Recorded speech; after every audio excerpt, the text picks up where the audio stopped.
Hey, you old man sitting by the lonesome road, it's about time you're quitting life's so tiresome load.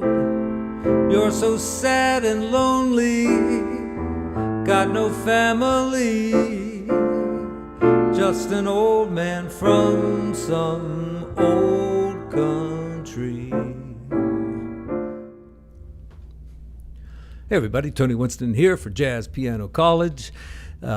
Getting away from stride for a quick lesson here on a song that I heard Nancy Wilson sing years ago, and it was just such a beautiful song, and I found it in this book, Big Jazz Piano Standards here.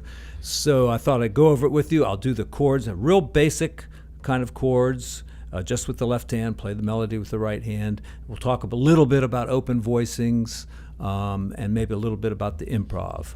Okay, so here we go. We got D minor 6. All right. So notice that the interval here is a major sixth. The minor refers to the triad, and the 6 is a major sixth. E minor 7th is pretty easy, all white keys, but it says flat the 5, so we'll do that. A7, most of the time dominant chords. In fact, any kind of chord really, the 3rd and the 7th is what you need to identify the chord. Like a minor 7th is that, a dominant 7th is that, a major 7th is that. But they all have the 5th, so the 5th doesn't tell you much, and you can leave it out. Even on I said that for the dominant chords, but even minor and major chords, you can leave the 5th out there too if you want to. But these chords are more stable, they like the 5th, so let's put it in. Next line, same chord. Now we've got to quickly do a D7 there. I left the 5 out. And then G minor 7. Now, I left the 5 out there too because I got it up here. But I could have played it. All right. C9. Now, anytime you have a number bigger than 7, it means there's already a 7 there. So it's really a C7 with a 9. And that, of course, is C dominant 7th, which is this chord. We can leave the 5 out. We can add the 9 with our other hand. We can make it a sus chord by changing the 3 to the 4, going up a half a step, and it'll probably resolve. So it does resolve right here, and it says add a flat 9. So this is creating a nice inner voicing here. And then here, I'd like to just hear this note come out clearly. So I did not play a major 7th. I probably should have, though. And then I'm going to put a quick C7 in so I can go back to the F7 and not have it sound too much like too long on the same chord. So the second line again with the added little chord at the end.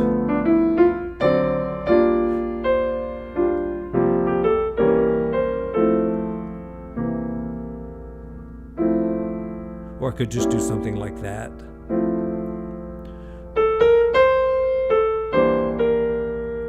And here's my A7.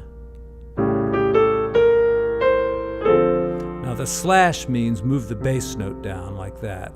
Or you could play the whole chord and just put the bass note there on the bottom. Yeah, that C there is just a single note. It's not a chord. D minor 7th is the chord. You make the bass now, add the C that way. And then, conveniently enough, it goes right down to B. We've got a B7. The flat 5 is in the melody, so I'm not going to put it in there. And the sharp 9 is here. I could put that in. Don't have to. And then just go down a half step here. Almost a half step.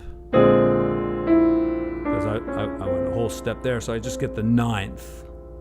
Right? Because this one was a sharp 9. That's a sharp 9. On B flat, that's the sharp 9, but it just says regular 9, so there it is. So, and once again, the flat 5, there it is in the melody. And then we have A7. All right, that sounds pretty bad. It's like an E minor 7 chord, flat 5 in there, like it says up above, but with the A in the bass. Then it becomes the A7. There's the sus, there's the flat 9. And then you resolve it there. Kind of an interesting last chord. Normally you'd expect like D minor 6 or something like that with the root there, but it's kind of a little exotic flavor there.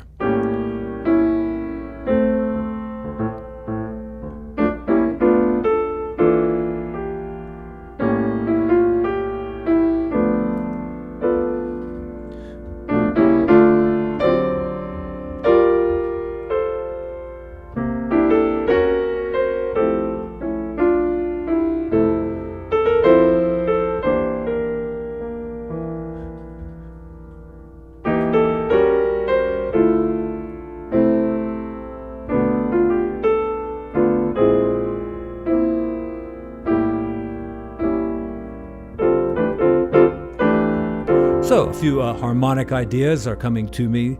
Let me go over what I think I just did. I did some drop 2. I could have done it like that. But you don't want it to sound like a B minor chord there. So let's start on D. And then we'll go down like that. That's drop 2. And if you don't understand what drop 2 is, I don't know, do I have a playlist specifically for drop 2? I might. If you go down to the description there's a link to like my playlists, and you can look and see all the different playlists. And if you're looking for, basic chords or, improvisation or stride piano or drop 2 or rootless voicings or stuff like that, you can find some playlists that might teach those subjects. And I've got 400 videos on this channel, and I can't even find what I'm looking for half the time. So playlists are pretty helpful. All right, so I used a little drop 2 here. It just simply means I take a chord like this, take the top note, second note down, that's the 2, drop 2, and you drop it down an octave lower. So, all right, instead of D minor like this, I took the second note from the top, drop it an octave. That's what it means.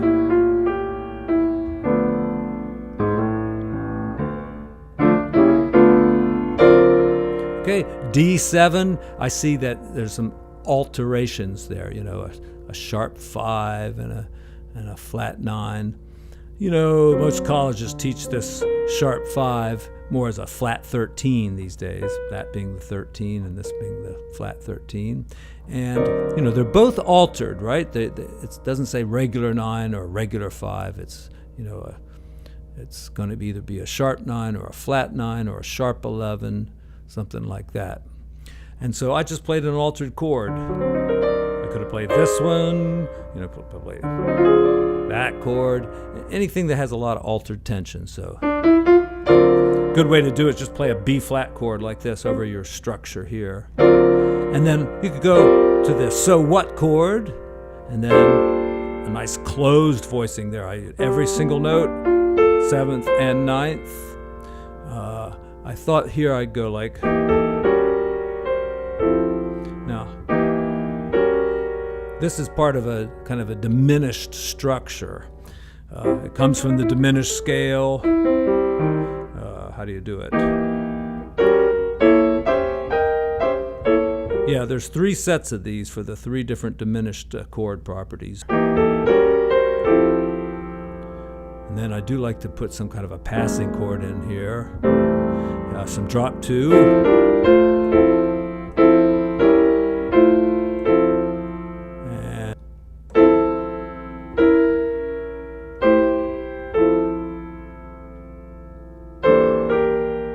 that's kind of a nice way to do it right there. Put a little harmony in there. Put the A underneath the note there. And then, I see a flat 9, so I'll just put any altered chord. That. Whenever I see this progression going down like this, I always like to just think of an A minor chord like that. I don't know, to me it just evokes a certain kind of sadness.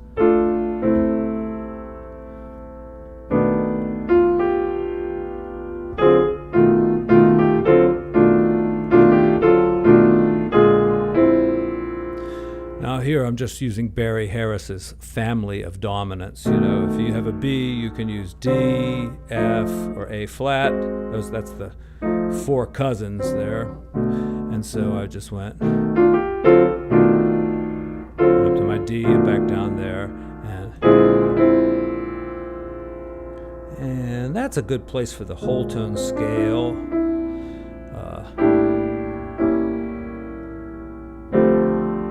And I think right here I try to get as exotic as possible.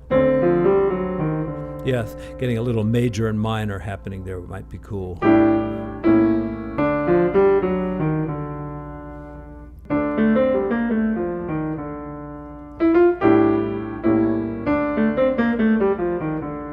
Yeah, that might be a nice scale to kind of work in there if possible. Or maybe that's how you start off your solo. Speaking of which, all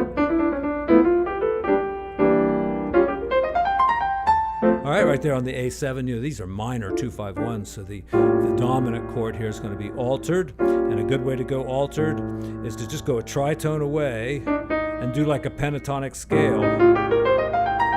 That hits a lot of altered tensions there. It's easy to do, and you can go fast on it, which impresses all your friends. All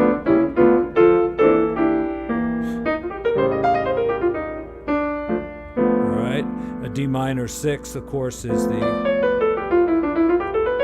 though the minor, harmonic minor might be cool, and you might be able to get that going in there too. Now this is a 2-5-1 in a major key. So on the C, I could just think the whole thing in F major, like F major, F major, F major.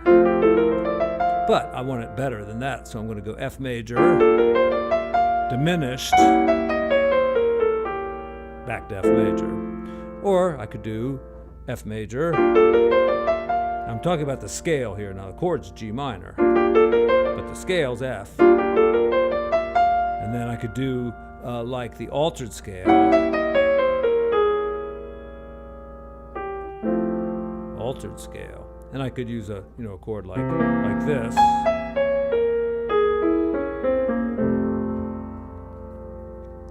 One thing I was talking about in one of my recent videos on stride piano was the way Art Tatum thought of an altered chord would be like a C7th and then like a C sharp minor 6 chord over it. That gives you this as an altered tension and this as an altered tension. Those are just the 3rd and the 7th. And he would do something like, a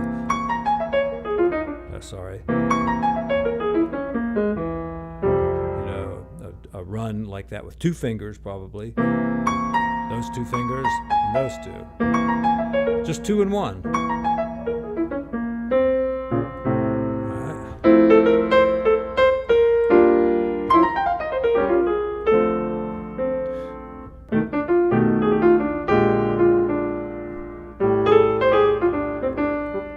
right. All right.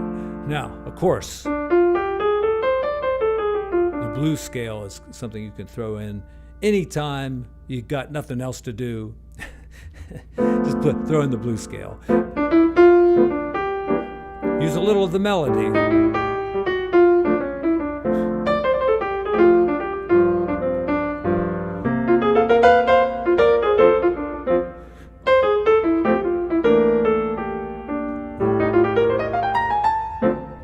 right, now B dominant. It's that blues scale works great there. If you don't know anything else to do, do that. It works great on the B flat. Works great on the A. See? It'll work on every chord in this song.